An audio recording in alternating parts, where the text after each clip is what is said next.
Isang mainit na namang usapin at pinakabagong balita mula sa iba't ibang sulok ng bansa. Sa ating programa, ating kikilatisin ang makabuluhang kaganapan sa ating gobyerno, lalo na sa politika.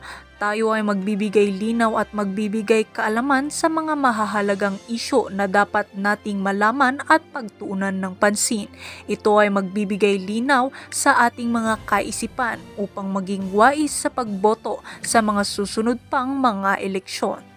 Tila ba talagang dinibdib ni VP Inday Sara Duterte ang pagiging walang utang na loob nitong pamilya ni Presidenteng Kuting ng Norte Jr. sa kanilang pamilya? Lalo't alam naman natin na kung hindi nakipag-alyansa itong si Kuting Jr. na ito sa mga Duterte ay hindi naman talaga siya mananalo. Hindi rin naman may kakaila na mas malaki ang boto ni VP Inday Sara Duterte na humigit kumulang na 32 million votes ang kanyang nakuha sa masyadong halata na mas lamang kesa sa boto na nakuha ni Presidenteng Kuting ng Norte. Sinabi nga rin umano nitong si VP Inday Sara na kahit man lang simpleng pasasalamat ay hindi man lang kayang ibigay ni Presidenteng Kuting na ito or ni kahit sino man sa kanilang pamilya. Dito nga natin mapapatunayan na talagang itong si Kuting na ito ay ginamit lamang ang pamilyang Duterte upang siya ay manalo bilang presidente.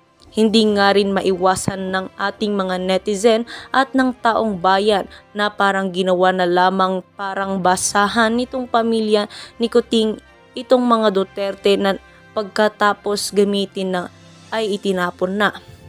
Kaya ang kanilang tanong ay bakit kaya wala man lang improvement dito sa ating bansa?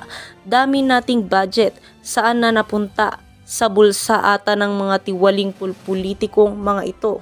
Dahil nga sa pangyayaring ito, hindi napigilan ng mga netizen na maglabas ng kanilang saloobin sa isyong ito. Ayon nga sa mga netizens, dapat nang magkaisa ang taong bayan, patalsikin na sa pwesto ang administrasyon ni Pangulong Kuting. Tama na, sobra na. Senator Amy is not a caring sister and a caring public servant, always playing safe instead of revealing the truth to heal the problem of her family, the disunited people, and the poor living conditions of the family.